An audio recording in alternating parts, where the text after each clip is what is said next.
शांति। आज 14 फरवरी के बाबा के मधुर महावाक्य हैं।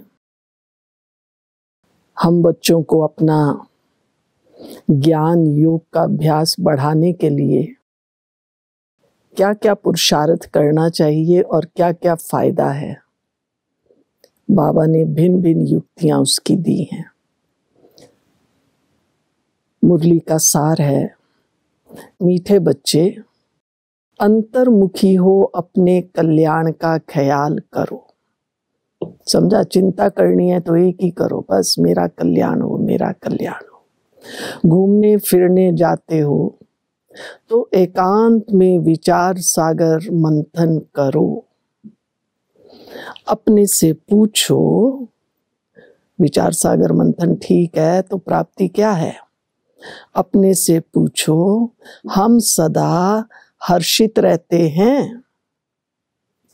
प्रश्न, रहम दिल बाप के बच्चों को अपने पर कौन सा रहम करना चाहिए? जैसे बाप को रहम पड़ता है मेरे बच्चे कांटे से फूल बने। बाप बच्चों को गुलगुल बनाने की कितनी मेहनत करते हैं, तो बच्चों को भी अपने ऊपर तरस आना चाहिए। हम बाबा को बुलाते हैं, हे पतित पावन आओ, फूल बनाओ। अब वे आए हैं तो क्या हम फूल नहीं बनेंगे? रहम पड़े तो दे ही अभिमानी रहे। कौन कौन चाहते हैं हम फूल बने? बाबा बना रहा है तो उसके लिए क्या पुरुषार्थ करना है? दे ही अभिमानी बने। बाप जो सुनाते हैं उसको धारण करें। ये तो बच्चे समझते हैं ये बाप भी है, टीचर भी है, सतगुरु भी है। इस बात को अंडरलाइन करना चाहिए। हम जब भी योग में बैठे ना, ऐसे नहीं मैं शिव बाबा की संतान हूँ, आत्मा हूँ ना, तीनों रूप बाप, टीचर, सतगुरु, शिव बाबा के सामने हो, पॉइंट ऑफ लाइट। तो बाप बच्चों से पूछते हैं, तुम यहाँ जब आते हो तो इन लक्ष्मी नारायण के और सीढ़ी के चित्र को देखते हो। जब दोनों को देखा जाता है तो एम, ऑब्जेक्ट और सारा चक्र बुद्धि में आ जाता है। हम देवता बनकर फिर ऐसे सीढ़ी उतरते आए हैं। तुम हो स्टूडेंट, एम ऑब्जेक्ट सामने खड़ा है। इस पढ़ाई से ये देवी देवता जाकर बनते हैं, फिर 84 जन्म की सीढ़ी उतरते हैं, फिर रिपीट करना है। बहुत इजी नॉलेज है, फिर भी पढ़ते पढ़ते नापास क्यों हो जाते हैं? नॉलेज तो सहज है, फिर मार्क्स कम क्यों आते या फेल क्यों हो जाते हैं? उस जिस्मानी पढ़ाई से भी ये ईश्वरीय पढ़ाई बिल्कुल सहज है। आज बाबा ने कहा ये दोनों चित्र, कौन से दो चित्र थे, किनको याद करना है? हम ये लक्ष्मी नारायण बन रहे हैं और सीढ़ी का चित्र, दोनों चित्र विजिटिंग रूम में भी होने चाहिए। सर्विस करने के लिए सर्विस का हथियार भी चाहिए। सारा ज्ञान इसमें ही है। ये पुरुषार्थ भी हम अभी करते हैं। बाबा समझाते हैं, खुद नहीं पढ़ते हैं तो अपने को ही घाटा डालते हैं। अपने को तो कुछ लायक बनाना चाहिए। तुम भी स्टूडेंट हो। किसके स्टूडेंट हो? उस बेहद के बाप के। ये ब्रह्मा भी पढ़ते हैं। ये लक्ष्मी नारायण है मर्तबा और सीढ़ी है 84 जन्मों के चक्र की। ये पहले नंबर का जन्म, ये लास्ट नंबर का जन्म। तुम देवता बनते हो। रोज आकर उनके सामने बैठो तो समृद्धि आए। अपनी कॉन्शियस को भी शार्प करने के लिए, कॉन्शियस बनाने के लिए विधि कौन सी है? जो बनना है उस चित्र को बार बार देखो, उसके आगे जाकर बैठो। बाबा साकार में थे, बाबा कहते थे लक्ष्मी नारायण के चित्र के आगे बैठो, बाबा मुझे ऐसा बना रहा है। सृष्टि चक्र के आगे आके बैठो। अभी हम कहाँ पहुंच गए हैं, एकदम एंड में। तो आज बाबा ने कहा है देवता बनते हो, रोज आकर उनके सामने बैठो तो समृद्धि आए। सारे चक्र का ज्ञान तुम्हारी बुद्धि में भरपूर है, तो कितना हर्षित रहना चाहिए। अपने से पूछना चाहिए कि हमारी ये अवस्था क्यों नहीं रहती है, क्या कारण है जो हर्षित रहने में रोला पड़ता है। गायन भी है सहज राज योग, सो तो बाबा रोज समझाते रहते हैं तुम बेहद बाप के बच्चे हो, तो स्वर्ग का वर्षा जरूर लेना चाहिए। और सारे चक्र का भी राज समझाया है, तो जरूर वह याद करना पड़े। फिर बातचीत करने के मैनर्स भी अच्छे चाहिए, चलन बहुत अच्छी चाहिए। बाबा कैसे बैलेंस करता है, ज्ञान और योग भी चाहिए, लेकिन फिर जब हम व्यवहार में आएंगे तो क्या होगा, हमारी चाल चलन मैनर्स, किसी से बातचीत करते हैं कैसे करते हैं। पढ़ाई तो सहज है, परंतु अगर पूरी रीति नहीं पढ़ेंगे तो टीचर को जरूर ये ख्याल रहेगा कि अगर क्लास में बहुत डल बच्चे होंगे तो हमारा नाम बदनाम होगा, इजाफा नहीं मिलेगा, गवर्नमेंट कुछ नहीं देगी। ये भी स्कूल है ना, जैसे उन टीचर्स को लौकिक वालों को रहती है चिंता, बाबा कहता है ये भी स्कूल है ना, इसमें इजाफा आदि की बात नहीं। फिर भी पुरुषार्थ तो कराया जाता है ना। हमारा पुरुषार्थ कौन सा है, चलन को सुधारो, दैवी गुण धारण करो, कैरेक्टर अच्छे चाहिए। सेवा के लिए बाबा कहते हैं क्या करो सेवा के लिए, श्री मत कहे यहाँ जाओ तो जाएंगे नहीं, कहेंगे यहाँ गर्मी है यहाँ ठंडी है। बाप को पहचानते नहीं हैं कि कौन हमको कहता है। सोचो बाबा कहे बच्चे तुम फलानी जगह जाओ, हम कहे नहीं बाबा वहाँ तो सर्दी है गर्मी है, पर कहने वाला कौन है। तो हमें बाबा की सेवा के लिए कोई भी एक्सक्यूज नहीं देना है। ये साधारण रथ ही बुद्धि में आता है। कई तो यही समझते हैं शायद ये ब्रह्मा बाबा ही कह रहा है, लेकिन ब्रह्मा बाबा के थ्रू कौन कह रहा है, शिव बाबा। ये बाप बुद्धि में आता ही नहीं है। बाप कहते हैं मैं साधारण तन में आकर अपना और रचना के आदि मध्य अंत का परिचय देता हूँ। विवेक भी कहता है बाप है ही सत्य, वह जरूर सत्य ही बताएंगे।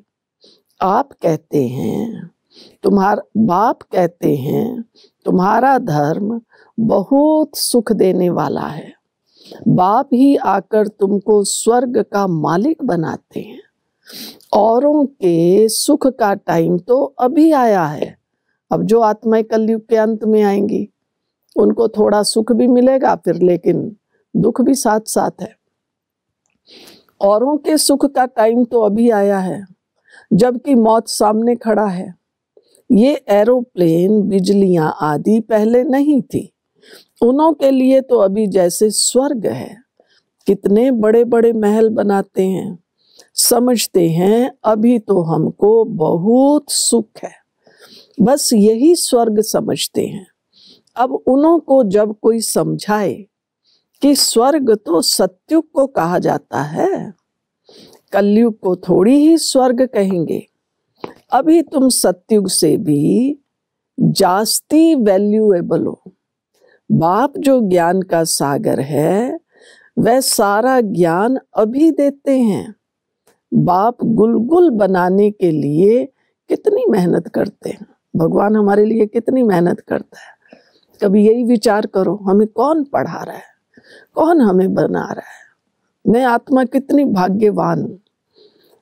बच्चों को भी तरस आना चाहिए। हम बाबा को बुलाते हैं पतित को आकर पावन बनाओ, फूल बनाओ।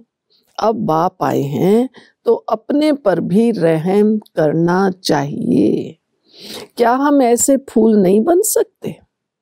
अब तक हम बाबा के दिल तख्त पर क्यों नहीं चढ़े हैं? क्यों नहीं चढ़े? अटेंशन नहीं देते हैं। ज्ञान की बातें सुन लेते, मुरली सुन लेते हैं, फिर मुझे ये करना है वो अटेंशन नहीं देते हैं। बाप कहते हैं बच्चे अपने पर रहम करो। क्या रहम करो? देही अभिमानी बनो तो धारणा भी होगी। सब कुछ आत्मा ही करती है। मैं भी आत्मा को पढ़ाता हूं। अपने को आत्मा पक्का समझो और बाप को याद करो। बाप को याद ही नहीं करेंगे तो विकर्म विनाश कैसे होंगे? बाप लिबरेटर भी है तो गाइड भी है, ये भी उनकी गुप्त महिमा है। बाप आकर सब बतलाते हैं। भक्ति मार्ग में तुम याद करते हो, मैं आऊंगा तो जरूर अपने समय पर, ऐसे जब चाहूं तब आऊं, ये नहीं ड्रामा में जब नूंद है। देखो भगवान कितना एक्यूरेट है, अपने समय पर हर काम करता है। और मनुष्य क्या चाहता है? आगे पीछे भागम भाग, इसलिए हैरान रहता है। बाबा कहता है नहीं, जो समय है, जैसा समय है वैसा कार्य करो। ड्रामा में जब नूंद है तब आता हूँ। वह तो कभी भी कोई खता नहीं करते। खता माना भूल। भगवान कोई भूल कर सकता है? कोई भूल नहीं करता है। किसको रंज नहीं करते, नाराज नहीं करते। बाकी सब नंबर वार टीचर है। भगवान तो है सुप्रीम टीचर, नंबर 1। लेकिन बाकी जो ज्ञान सुनाने वाले हैं, जो ज्ञान सुनाता है वो टीचर है। बाबा कहते हैं ये सब नंबर वार हैं। ये वह सच्चा बाप तुमको सत्य ही सिखलाते हैं। सच्चे के बच्चे भी सच्चे, फिर झूठ के बच्चे बनने से आधा कल्प झूठ बन पड़ते हैं। सच्चे बाप को ही भूल जाते हैं। बाप कहते पहले पहले तो समझाओ। क्या समझाए? ये सतयुगी नई दुनिया है और ये पुरानी दुनिया है। इस समय सभी में 5 विकार प्रवेश है। पुरानी दुनिया में क्या होता है? सब विकारी बन जाते हैं। वहां 5 विकार होते नहीं। कहाँ? सतयुग में। परंतु जो खुद ही नहीं समझते तो वह प्रदर्शनी में क्या समझाएंगे? सर्विस के बदली डिसर्विस करके आएंगे। बाहर में जाकर सर्विस करना मस्सी का घर नहीं है। बड़ी समझ चाहिए। सामने वाला कैसा है, किस लेवल का है, उसी ढंग से ज्ञान सुनाना। तो परख शक्ति चाहिए, समझ चाहिए। बाबा हर एक की चलन से समझ जाते हैं। कोई भी आता है तो ब्रह्मा कुमारी को समझाना ठीक है। नाम भी ब्रह्मा कुमारी ईश्वरीय विश्वविद्यालय है। नाम भी ब्रह्मा कुमारियों का होना है। ये यज्ञ है। ब्रह्मा कुमारी ईश्वरीय विश्वविद्यालय भी है, लेकिन ये यज्ञ भी है जिसको बाबा कहते हैं रुद्र ज्ञान यज्ञ। तो यज्ञ में क्या होगा? ये यज्ञ है, इसमें विघ्न जरूर पड़ेंगे। सारी पुरानी दुनिया इसमें स्वाहा होनी है। नहीं तो यज्ञ नाम क्यों पड़े? इसका रुद्र ज्ञान यज्ञ नाम पड़ा है। ज्ञान को पढ़ाई भी कहा जाता है। ये पाठशाला भी है तो यज्ञ भी है। तुम पाठशाला में पढ़कर क्या करते हो? पाठशाला में पढ़कर देवता बनते हो। देखा है कभी ऐसा कोई स्कूल कॉलेज? इंजीनियरिंग कॉलेज में इंजीनियर बनेंगे, मेडिकल में डॉक्टर बनेंगे। दुनिया में कहीं भी ऐसा कोई कॉलेज, यूनिवर्सिटी, स्कूल नहीं है जहां मनुष्य से देवता बनते हो। ब्रह्मा कुमारी ईश्वरीय विश्वविद्यालय ही एक विद्यालय है जहां ये लक्ष्य दिया जाता है कि हमें क्या करना है, अब मनुष्य से देवता बनना है। और देवता बनने के लिए क्या चाहिए? आत्मिक उन्नति, मानसिक और बौद्धिक विकास, ज्ञान और योग की धारणा, व्यवहार की शुद्धि, संकल्प और विचारों की शुद्धि, तब हम देवता बन सकते हैं। तुम पाठशाला में पढ़कर देवता बनते हो, फिर ये सब कुछ इस यज्ञ में स्वाहा हो जाता है। ये समझा वही सकेंगे जो रोज प्रैक्टिस करते होंगे, जो बहुतों का कल्याण करते हैं, उन्हों को जरूर जास्ती फल मिलेगा। बाप रोज रोज समझाते हैं, कौन सी बात? अपना कल्याण करो। दूसरों का कल्याण करने का उमंग हमारे अंदर कब आएगा? जब पहले मुझे अनुभव हो कि ज्ञान और योग से क्या कल्याण होता है, मेरा कल्याण हुआ।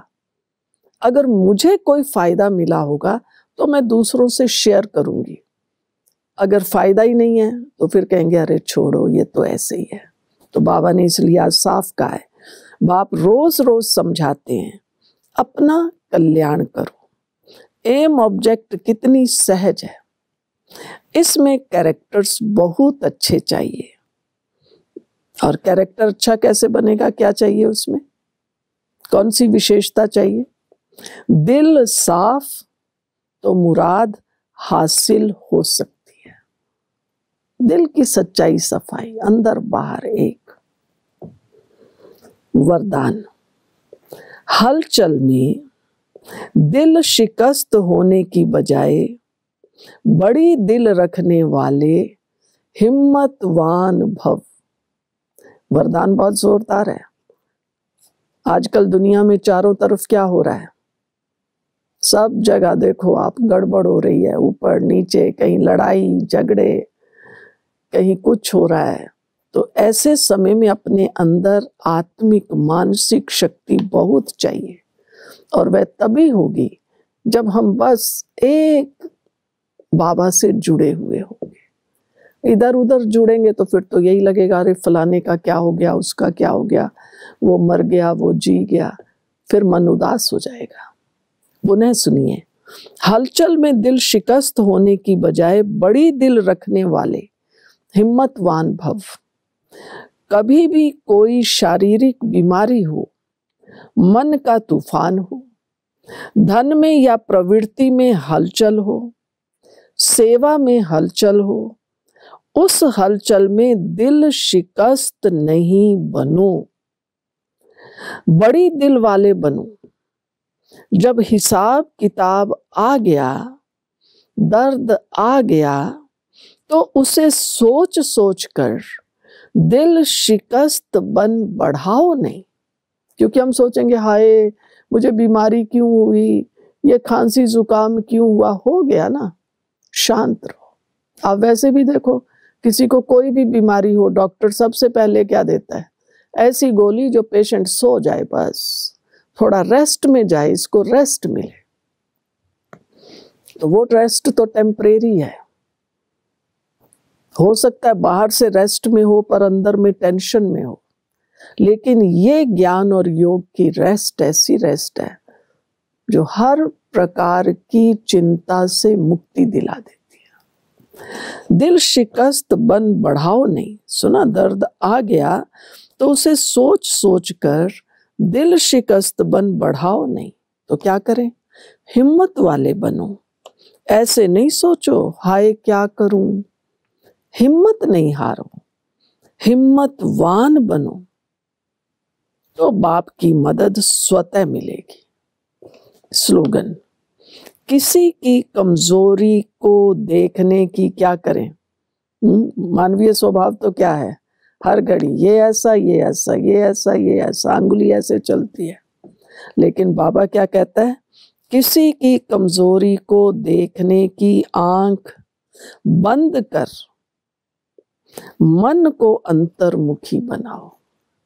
ये बाहर की आंखों की बात नहीं है। बाहर से तो दिखाई देगा अच्छा इसने ये किया वो किया, लेकिन अपने मन को अंतर्मुखी माना, एकदम शांत। देखा फिनिश, जैसे देखा ही नहीं है। तो जब ये प्रैक्टिस करेंगे तब अंतर्मुखता की शक्ति हमारे अंदर आएगी। तो अगर हमें शक्तिशाली बनना है तो क्या करना पड़ेगा? सर्वशक्तिवान का संग करना है। कमजोरों का संग करेंगे फिर तो हम कमजोर हो जाएंगे। तो सर्वशक्तिवान एक शिव बाबा है। पक्का कर लें आज, मुझे क्या करना है? सर्वशक्तिवान बाबा का ही संग करना है। और क्या करेंगे? एक बाबा को ही याद करना है। और उसके लिए धारणा कौन सी करेंगे? अंतर्मुखी। बस अपने को देखो। ओम शांति।